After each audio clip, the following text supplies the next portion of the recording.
በስመ አብ ወወልድ ወመንፈስ ቅዱስ አሐዱ አምላክ አሜን። የምትድኑበትን ወንጌል አሳስባችኋለሁ። የመጀመሪያይቱ የሐዋርያው የጳውሎስ መልእክት ወደ ቆሮንቶስ ሰዎች ምዕራፍ 15 ቁጥር 1።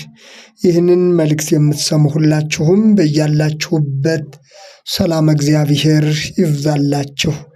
የሰላም አምላክ ልዑል እግዚአብሔር ስለዚች ዕለትና ሰዓት ክብርና ምስጋና ለእርሱ ይሁን።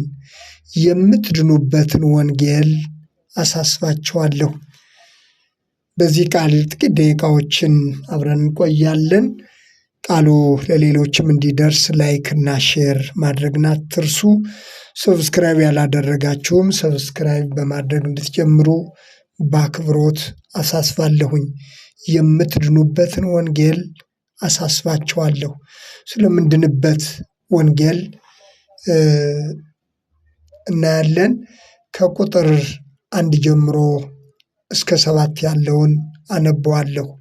ወንድሞች ሆይ የሰበክሁላችሁን ደግሞም የተቀበላችሁትን በእርሱም ደግሞ የቆማችሁበትን በእርሱም ደግሞ የምትድኑበትን ወንጌል አሳስባችኋለሁ። በከንቱ ካላመናችሁ በቀር ብታስቡት በምን ቃል እንደሰበክሁላችሁ አውቃለሁና በምን ቃል እንደሰበክሁላችሁ አሳስባችኋለሁ።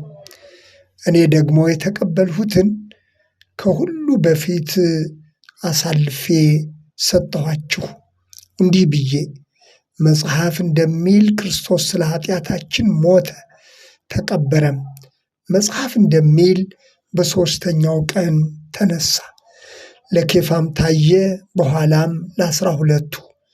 ከዚያም በኋላ ከ500 ለሚበዙ ወንድሞች በአንድ ጊዜ ታየ።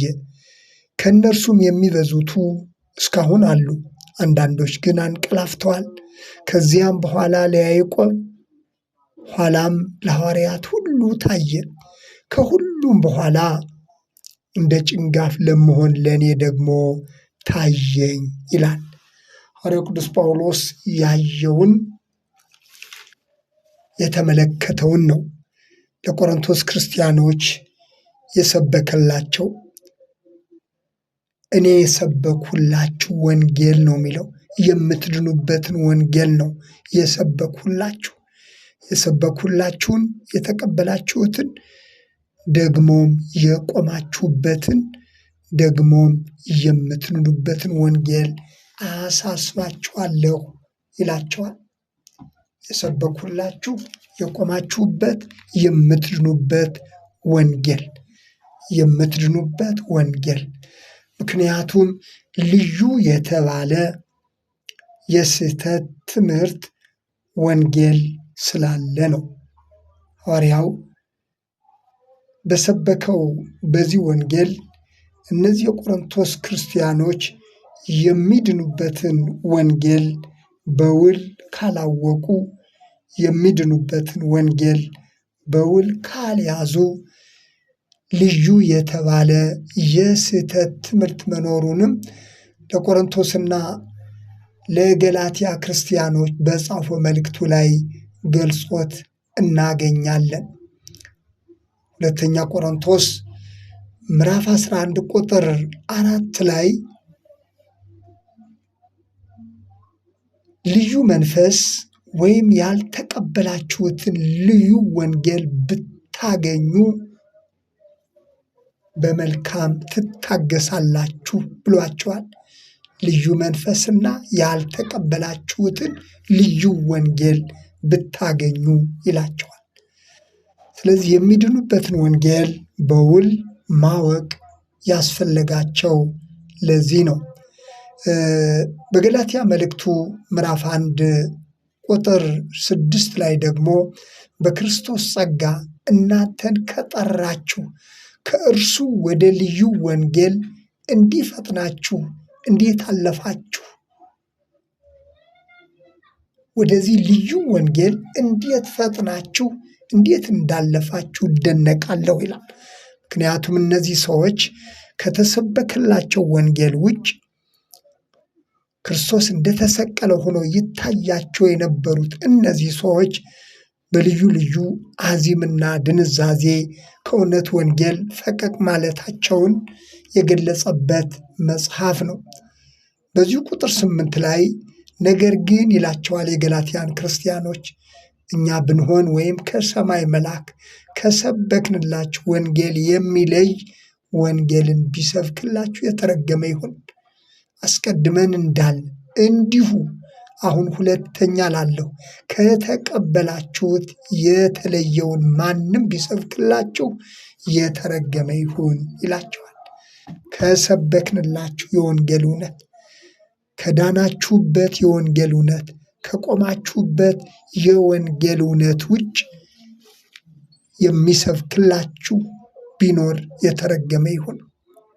ስለዚህ ሐዋርያው ቅዱስ ጳውሎስ እዚህ ላይ ጠንከር አድርጎ ደጋግሞ የገለጸው አሳስባቸዋለሁ ሲል የገለጸው ወንጌል የቆሙበት ወይም ደግሞ የሚድኑበት ወንጌል ነው። ይህ ወንጌል ክርስቶስ ለኃጢአታችን ሞተ፣ ተቀበረ፣ በሦስተኛውም ቀን ተነሳ የሚል ነው ይላቸዋል። ወንጌል ማለት ይህ ነው ወገኖቼ። የምንድንበት ወንጌል፣ የቆምንበት ወንጌል፣ የተሰበከልን ወንጌል ክርስቶስ ስለ ኃጢአታችን ሞተ፣ ተቀበረ፣ በሦስተኛውም ቀን ተነሳ የሚል ነው። ብዙ ሰዎች ሞተዋል፣ እስካሁንም ድረስ በመቃብር ውስጥ ናቸው። ስለ ኃጢአታችን የሞተው የተቀበረው ክርስቶስ ግን በሦስተኛው ቀን ሞትን ድል አድርጎ ተነስቷል። ወንጌል ማለት ይህ ነው። እንደ ሌሎች በመቃብር ያልቀረ በሦስተኛው ቀን ሞትን ድል አድርጎ የተነሳ ስለ ኃጢአታችን የሞተ ክርስቶስን የሚያስረዳ ነው ወንጌል። ለእኛም ድል መንሳትን የሰጠን ነው። ይህ የክርስቶስ ሞትና ትንሣኤ በጌታችን በኢየሱስ ክርስቶስ በኩል ድል መንሳትን ለሚሰጠን ለእግዚአብሔር ምስጋና ይሁን ይላል ሐዋርያው። በተሰበከልን ወንጌል ደግሞም በዳንበትና ተደላድለን ጸንተን በቆምንበት ወንጌል ዕለት ዕለት ይህንን እያሰብን መኖር እንደሚገባ ሐዋርያው ቅዱስ ጳውሎስ አሳስባችኋለሁ ይላል። የሰበኩላችሁን፣ የተቀበላችሁትን፣ የቆማችሁበትን፣ የምትድኑበትን ወንጌል አሳስባችኋለሁ ነው የሚለው። ለቆላሲስ ክርስቲያኖች በጻፈው መልእክቱ ቆላሲስ ምዕራፍ 1 ቁጥር 23 ላይ አሁን በሥጋው ሰውነት በሞቱ በኩል አስታረቃችሁ፣ ይህም ተመስርታችሁና ተደላድላችሁ ከሰማችሁትም ከወንጌል ተስፋ ሳትናወጡ በሃይማኖት ጸንታችሁ ብትኖሩ ይሆናል ነው የሚለው። ተመስርታችሁና ተደላድላችሁ የሰማነው ወንጌል የተመሰረትንበት የቆምንበት ተደላድለን በእምነት ጸንተን መኖር የሚገባን የምንድንበት ወንጌል መሆኑን ልብ ማለት ያስፈልጋል። የክርስቶስን መስቀል ባሰብን ቁጥር የዳንበት ወንጌል በክርስቶስ እንደተገለጠልን ማወቅ ይገባናል። የተሰቀለውን ክርስቶስን ሰብካለን ሲል ሐዋርያው ቅዱስ ጳውሎስ ስለተሰቀለው ክርስቶስ ደጋግሞ ሲናገር መዳን ያለበት ወንጌል በክርስቶስ በኩል ስለተገለጠ ነው። ይህ መዳን ለሐዋርያው ቅዱስ ጳውሎስ አስቀድሞ የተገለጠለት እርሱም የተገለጠለትንና የተቀበለውን ወንጌል ለቆሮንቶስ ክርስቲያኖች የገለጸው ይህ ወንጌል ዛሬም ለእኔና ለእናንተ መሆኑን ልብ ማለት ይገባናል። ልናስተውለው ያስፈልጋል። የሰበኩላችኋል ወገኖች፣ የተሰበከልን ወንጌል ምን እንደሆነ ልብ ማለት ይገባል። የተቀበላችሁትን አለ። የተቀበልነው ምን እንደሆነ ማወቅ ይገባናል። የቆማችሁበትን አለ። የቆምንበት የእምነት መሰረት ምን እንደሆነ ልብ ማለት ይገባናል። የምትድኑበት ወንጌል አለ። የምትድኑበት ወንጌል ዛሬ በተሰቀለውና በሞተው በተነሳው በክርስቶስ በተሰበከልን ወንጌል ይህ ሁሉ እንደተፈጸመ ከልባችን ማወቅም ማመንም ተደላድለንና ተመስርተንም በጽናት መቆም ይገባናል።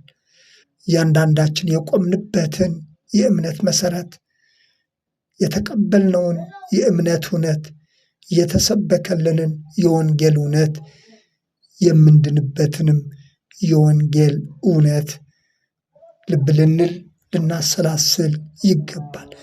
አሳስባችኋለሁ ነው የሚለው፣ አሳስባችኋለሁ። ስለዚህ ዛሬም ይህንን ከልባችን ልናሰላስል ልናስብ ይገባል። ምክንያቱም የተመሰረትንበት እምነት ከንቱ እንዳይሆን በከንቱ ካልተቀበላችሁት በቀር ነው ያለው። በከንቱ ካልተቀበላችሁት በቀር የሰማችሁትን የተቀበላችሁትን ያመናችሁበትን ነገር ከንቱ ካላደረጋችሁት በቀር እኔ ከክርስቶስ የተቀበልሁትን ለእናንተ ሰበኩላችሁ። የተቀበልሁትን ለእናንተ በእምነት ጸንታችሁ እንድትቆሙ የምትድኑበትን ወንጌል አሳስባችኋለሁ ይላል። ዛሬም ሆነ ስለተሰቀለው ስለ ክርስቶስ ስናስብ እያንዳንዳችን የእምነታችን መሰረት ምን ይመስላል? እንደተገለጸው በልዩ ልዩ በተሳሳተ ወንጌል እንዳንወሰድ፣ ልዩ ወንጌል በተባለው የስህተት ትምህርት እንዳንወሰድ፣ እኛ ከሰበክንላችሁ ወንጌል ውጭ ከምትድኑበትና ከተቀበላችሁት ከቆማችሁበት የእውነት ወንጌል ውጭ እኛም ብንሆን ነው ያለው። እኛ እንኳ ብንሆን ከዚህ እውነት ውጭ ብንሰብክላችሁ ሌላም ቢሆን የሰማይ መልአክ እንኳ ቢሆን አለ የተረገመ ይሁን። ስለዚህ ለተሳሳተ ወንጌል ድነት ለሌለበት ትምህርት እንዳንጋለጥ ሐዋርያው ቅዱስ ጳውሎስ የተሰቀለውን ክርስቶስ በተሰቀለው በክርስቶስ በኩል የተገለጠውን ወንጌል የገለጸበት መንገድ ይህንን ይመስላል። ስለዚህ እያንዳንዳችን ዛሬም የተሰበከልን ምን እንደሆነ ማወቅ፣ የቆምንበትን የመዳንን እውነት በውል ማወቅና በዚያም ደግሞ ተደላድለን ጸንተን መቆም እንደሚገባን እግዚአብሔር ቃል ያስተምረናል። ስለነበረን ጊዜ የእግዚአብሔር ስም የተመሰገነ ይሁን።